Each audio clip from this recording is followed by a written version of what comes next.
Hello, everyone, and welcome to the CPA Moms Podcast. I'm Nicole, your host, and the brand ambassador of CPA Moms. Now, we believe that real success is only meaningful if it holds up in every area of your life, what we call the 4 F's: financial, firm or career, family, and fitness. Now, if one area is lacking, the rest really lose their meaning. You can have a thriving career, but if your health is falling apart, it doesn't feel like success. And you can have all the money in the world, but if your family life is strained, the joy seems to disappear. Today, I am excited to welcome Heather Spreduto, Vice President of Sales Operations for the ADP Accounting Channel. With over 20 years of leadership experience, she has built a remarkable career spanning sales, corporate training, accounting services, and talent development. She currently leads national strategies designed to help accountants and their clients succeed through stronger communication, leadership, and client relationships. What I love most about her story is that her entire career is rooted in one powerful belief: that people drive performance. Please help me welcome Heather as we explore the people side of profitability. Welcome, Heather. Hey, Nicole, thanks for having me. Looking forward to this little fireside chat. You're literally, I think, in front of a fireplace, so this works out perfect. I am indeed. So you have seen the data behind thousands of accounting firms nationwide. What trends are you seeing right now when it comes to employee engagement and retention? Everything, right? So I spend the majority of my days on the road, in and out of accounting firms, interacting with their staff at all levels, from the brand new associate that walks in the door all the way up to a managing partner. And attracting really good talent and keeping that talent is really on the forefront of all of those conversations.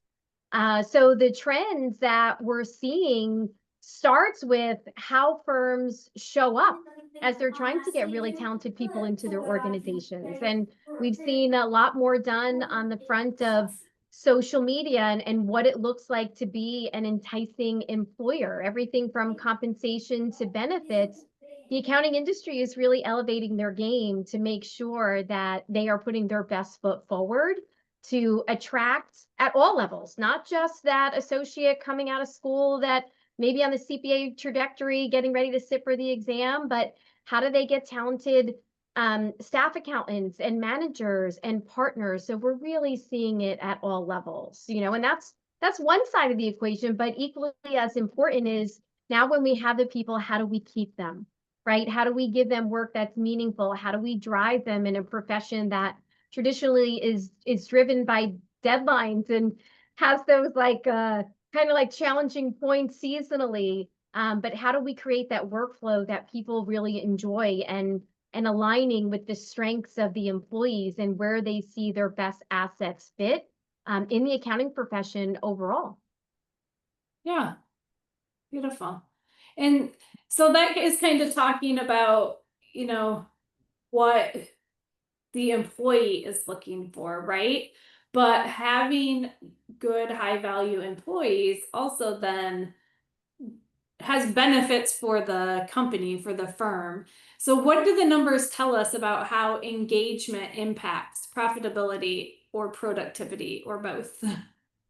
Some of the data that I'll share, if you think about ADP as a whole, data is our middle name. And we have a research institute, which is an incredible organization that goes out there and they look at some of the variables about the work itself. But I think the beautiful part about our research institute is that it also marries up like the sentiment or how people feel.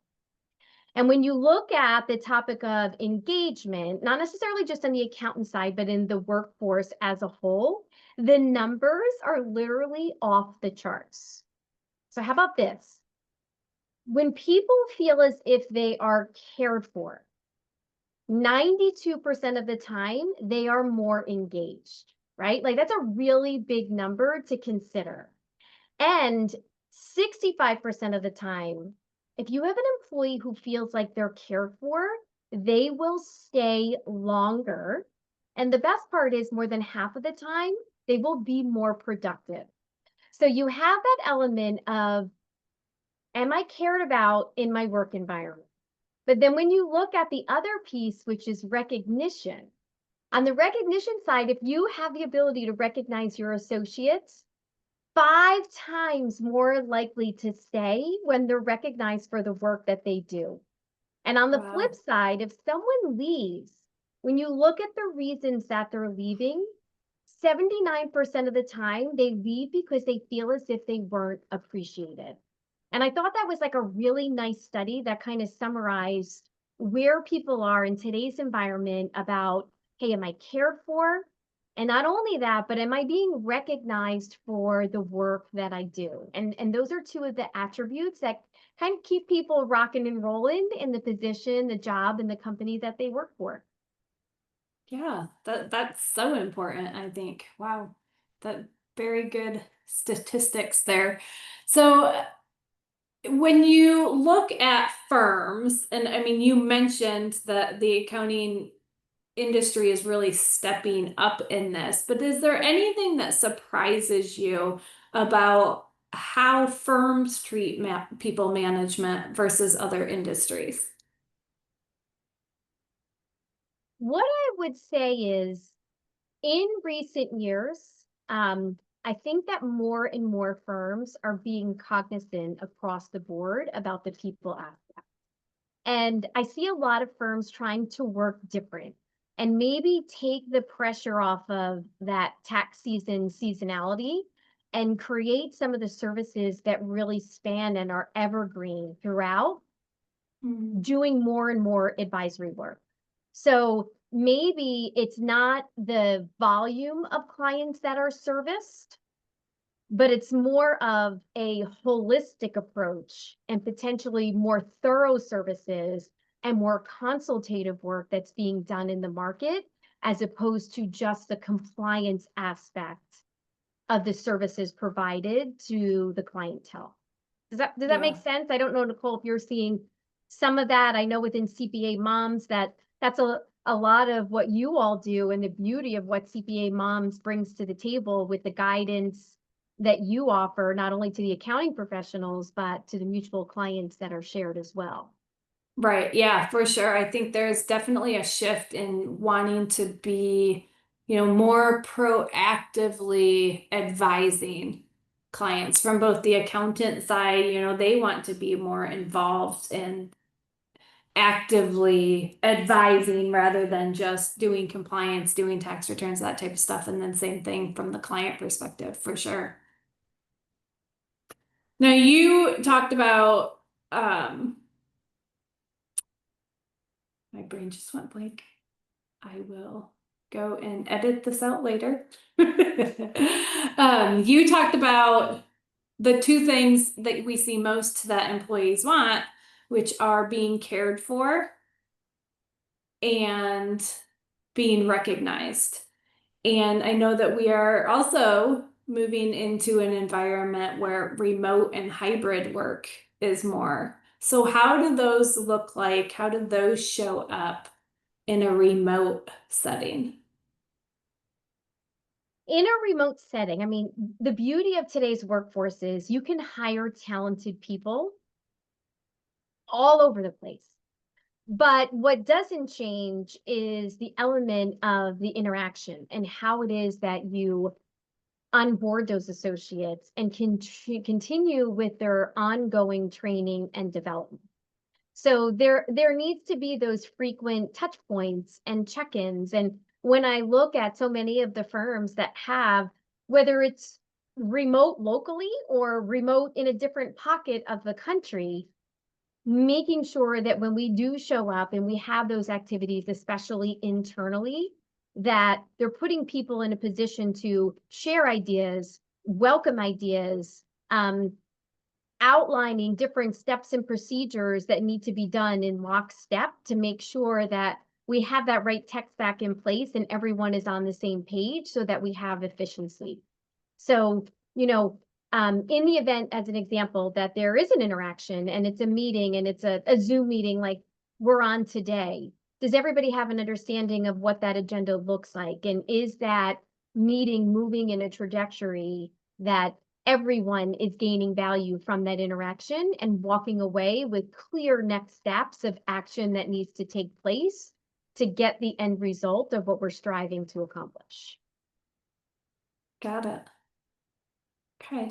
Now you have built and trained national teams. And something that we have talked about, Mayumi and I just had a conversation on this long time ago, so or not too long ago. And I'd love to hear in your words, what is the difference between managing and leading? Oh, that's a good question. Your best leaders, in my opinion, inspire, right? The managing is ensuring that the work gets done and checking the boxes and are the metrics being hit. Leaders are the ones that walk alongside you and they empower you, right? Leaders empower you to achieve greatness. And yes, there is some elements of managing to check in and make sure like you're moving in the right direction. But to me, leaders are the people who do so by example. And they give the team that they support the aspiration to want to accomplish on a regular basis, whether it's a project, a long-term goal, a career development aspiration. Those are leaders that people want to work for. That was so well said. I love that. Leaders inspire. Love it. So then bringing it back to, what employees really want, recognition and feeling cared for, what are some simple everyday leadership habits that could really hit those 2 points? Sure. Let me kind of rewind a second. When you look at the overall benefits of employees and what they crave, your first two are kind of given. It's usually around compensation and benefits. Like those two don't go away. You have to have those in place. And then from there, you could look at some of those kind of softer type skills that employees are gravitating to. So when you look at like the research or the surveys that come in, you have the compensation, you have the benefits, you have that element of flexible work. It's not necessarily work-life balance. I think flexible work and time seem to be the wording that's used in terms of the attributes of what employees are looking for. But the other one that's rising to the occasion is learning and development. And a lot of people are saying, I want to be in a position where I know that I'm going to be continued to be challenged, but I have the path that's going to give me the skill set and the tools and the resources so that I can continue on that learning path and develop, whether personally or professionally, in that lane, right? So when you think about employees looking to be cared for and being engaged and being recognized, I think that goes hand in hand with the opportunity to offer a really great development program and a clear pathway to continue the learning of the individuals within your firm. Got it. I'm really glad that you brought in compensation and benefits just because, yes, generally that's what employees want, top of the list, right? A lot of our audience is going to be accounting firms that are small. They're starting off, they're small businesses. And that sometimes is a struggle to compete in that area.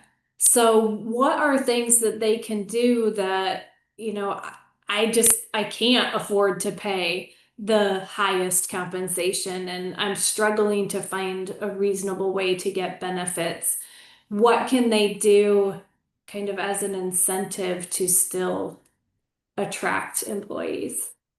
Yeah, I think that there are some creative things on the compensation side, especially with accounting firms. Maybe there is a little element of like a commission structure where if accountants who typically are the ones that are doing the work on a regular basis, like Could there be an incentive program where if they are growing the business and they're getting referrals or closing clients or selling additional business, maybe there's an element of the compensation that flows through that aspect of it, as opposed to just a traditional salary for the work that's done by that accountant or that bookkeeper.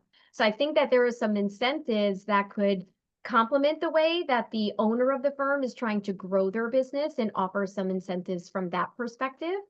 But then also providing the opportunity, and I'll use Accounting Today's, it's fresh in my mind because I was just over at Accounting Today where they were recognizing the best firms to work for.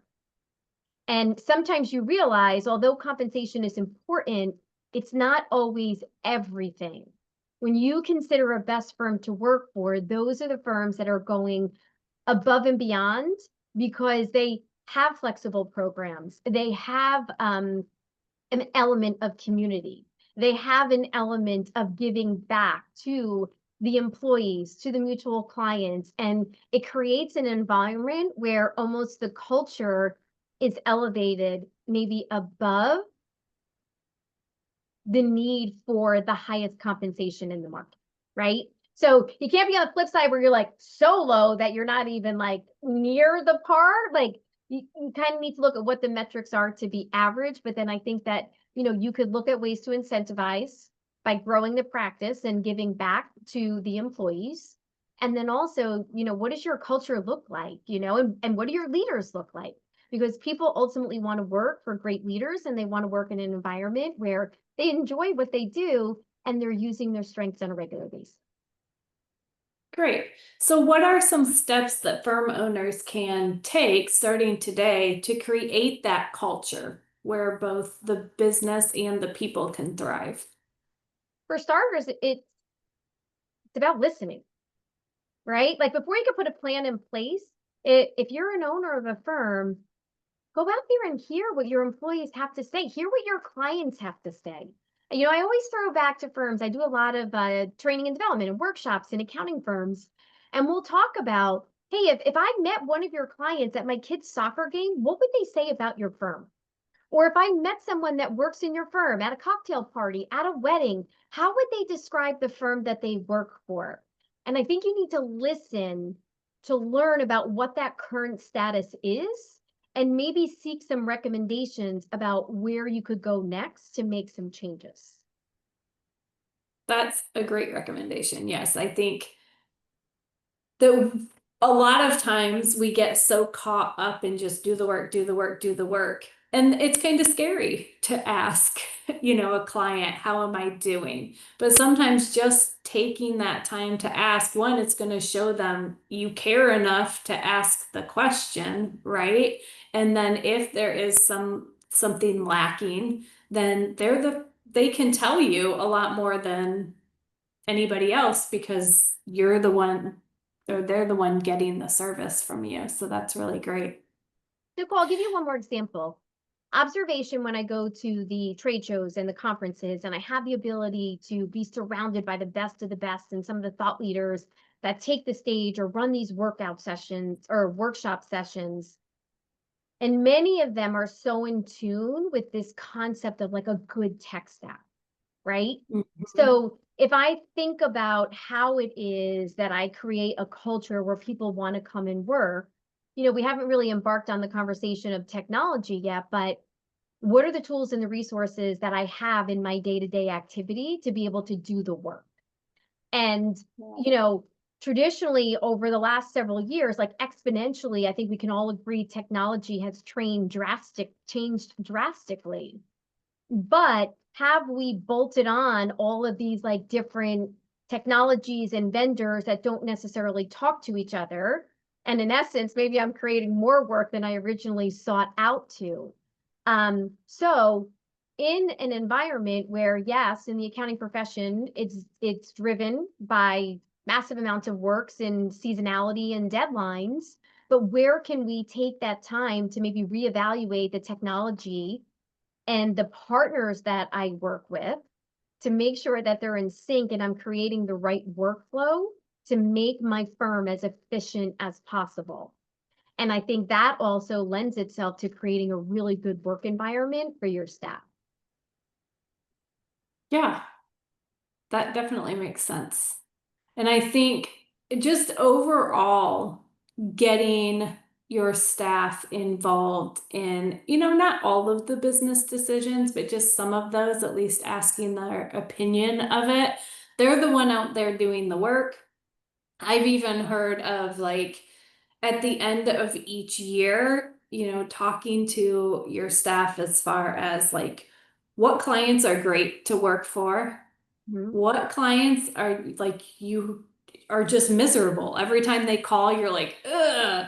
And then taking that into account and then making some client decisions based on that, because again, they're the one dealing with the client every day and working with them, and you want them to know that you care about their experience being there. Absolutely. I love that. So if you could leave our audience of women firm owners with just one takeaway about employee retention, what would it be? Mm. Well, first off, a little shout out and admiration for what you all do there at CPA Moms. I've been part of your organization in different facets from infancy till modern day. And I think the work that you all do to help elevate the caliber of female accounting professionals out there is exceptional. So, that in itself, I think is an example of what good looks like from employee retention and engagement. Um, but I'll kind of close out just because it's inherent for me at the company I work for, and I've been at ADP since I was in college. So I've been here a fair amount of years. And I love the technology that we embrace as employees, which is this assessment where we look at our strengths, and it's called Standout. And instead of like check-ins that happen every quarter, once a year in a formal kind of process, this is that ability every single week for me to say, hey, here are the things that I loved about the activities that I did this week. And maybe here's a couple things that I loathed, that for whatever reason, I wasn't feeling great about it. And then I get to interact with my leader and say, here's a couple things that you could do to help me. So it's those little things that don't have to be that formal 1 hour sit down meeting, but the ability to check in periodically, gauge what is happening in the world of the employees that you genuinely do care about so that you can help them along the way. And you don't necessarily need to wait until something comes to fruition that becomes escalated. So that's the way that the 60 plus thousand people in my organization interact with each other.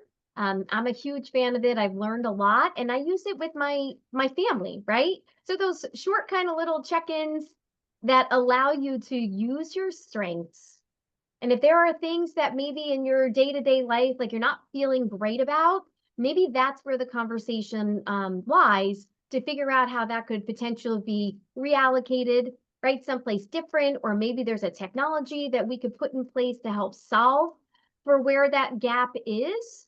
But that free-flowing communication that occurs ongoing, I think that is a great starting point as we think about assessing the talent that we work with every day and making sure that they feel surrounded by great people and in a place where they could really thrive. Great. Thank you so much, Heather. Thank you for that and for being here My and pleasure. for all of the wonderful information you provided today. All right, well, that is it for today's episode. At CPA Moms, we believe that you can have a successful career and raise a happy family. If you are ready to embrace work-life harmony and connect with like-hearted women, then join our CPA Moms Facebook community.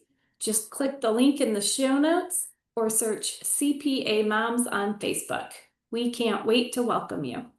Until next time, thank you for being here. We see you, we believe in you, and we can't wait to grow with you.